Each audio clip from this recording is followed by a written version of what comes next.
Hey guys, this is Brother Loomis here. I just wanted to create a quick um, little video trying to help you with your needs assessment assignment that we have for this week. As you can see, I have the template pulled up that gives you step-by-step instructions, on how to do this assignment. This week, we're only worrying about steps 1 through 4, so don't worry about the other ones this week. What you're going to do first is create this mind map. And to be honest with you, the mind map kind of is all the steps put together a little bit, at least 1 through 3. You're going to be working on this mind map. And the first thing that you have to do is establish a target population. What group of people are you going to be working with? And you want to keep this pretty narrow. You don't want, the country of, you don't want the state of Utah. You want it to be more specific. I would say city or county would be as big as you want to go. But you want to create a target population. Is it men, women? Is it age 18 to 25, 29, whatever? Is it younger kids, adolescents, a minority population in a specific area? What you're going to want to do is establish that first. And then you're going to want to go and find out what are the major problems, what's the leading causes of mortality or death, what's the morbidity in that population. And you do that through the research. And if I can, I'm not very technology savvy here, but let me see if I can get over here. I've pulled up some sources here. So say I wanted to look at a population in the state of Utah. Here's some leading causes of death. Heart problems, cancers.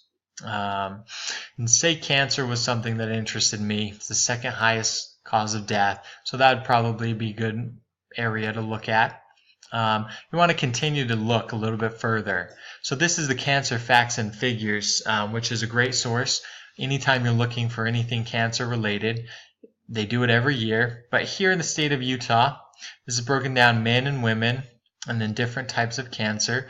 You'll see the two biggest numbers except for the all cases.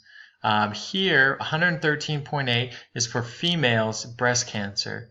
156.8 is males prostate cancer, whereas the other types of cancer are all really low.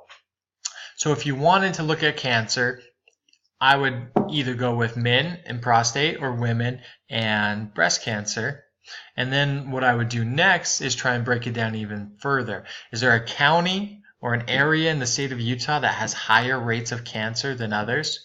For example, I just am just writing a grant proposal for skin cancer in Summit County in Utah is the highest county in the state of Utah, which is higher than almost every other state in the United States. So I created my proposal for that county. But that's what you're going to want to do to help create your target population. Okay, and when you do that, you're going to want to look at not just the one issue you found, so say breast cancer, but what are the other issues in that target population? Is stress a problem that's leading to adverse health conditions? Is cardiovascular disease? Is sorry, I'm just winging all this stuff here. Is motor vehicle accidents? What are the major issues? And you kind of branch out from there. Okay, those are the leading causes of death or morbidity, whatever you're doing. And then you're going to look at the actual causes. What's behind the scenes going on causing those problems? So if we scroll down, the next few steps are going to help us establish what are the actual causes. So for example, step 2 is what are the research questions that our needs assessment is going to answer. And to help with that, I actually like going down to step 4. Okay, step 4 is step 4, here we go, is looking at the other factors. What are the environmental factors that are leading to the problem? So if breast cancer is one of the branches off our population, are there any environmental factors? Is smog and pollution in the state of Utah, has that been linked with breast cancer? You'll have to find some research to show that, but possibly. What about poor diet, lack of physical activity?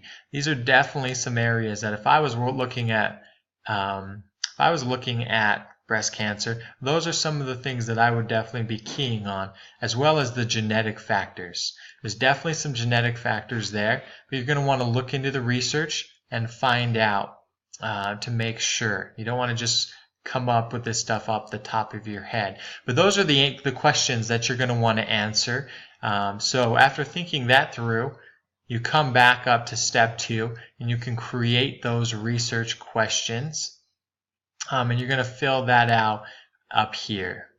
And one thing I wanted to point out, remember this primary, secondary, tertiary prevention is different from primary and secondary data.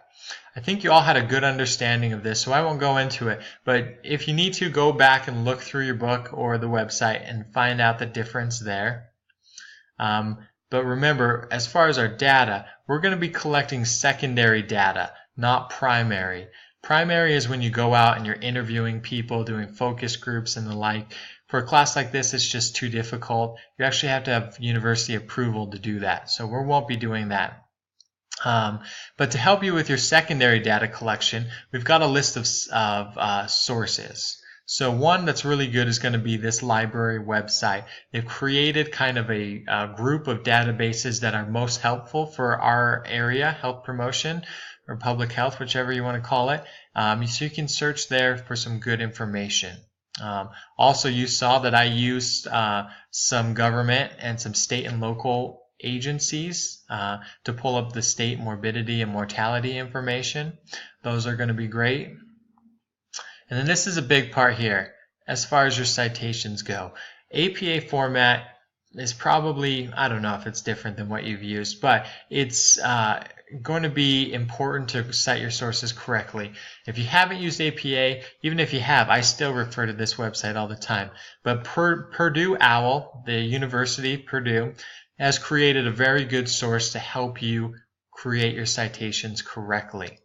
Okay, so that can help you cite those sources. Like it says here, you're going to have at least 10. When you're done with that step, gathering all your data on the actual causes and the leading causes, you're going to want to prioritize. That's what step 4 is. What is going to be the problem you're looking at?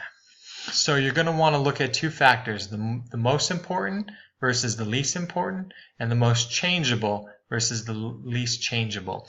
The way I like to do it, I like to do this in 2 steps.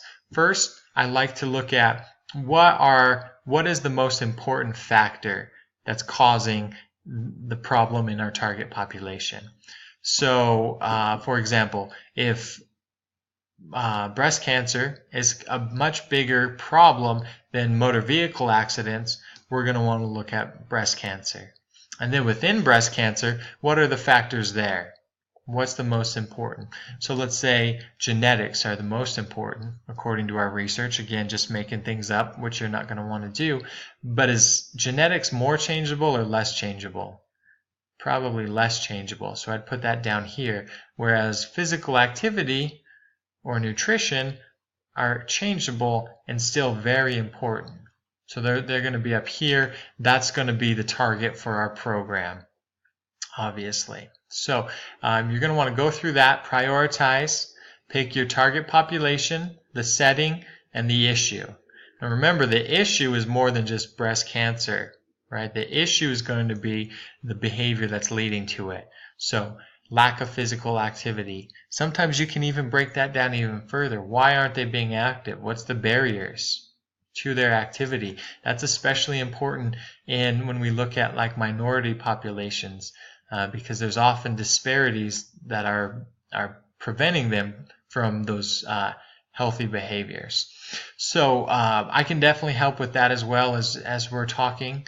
But I wanted to just kind of talk you through those first 4 steps. Hopefully that'll help you. Make sure you get a good start to this before we meet. I'm really excited to meet with you guys, and I hope that you're excited to meet too.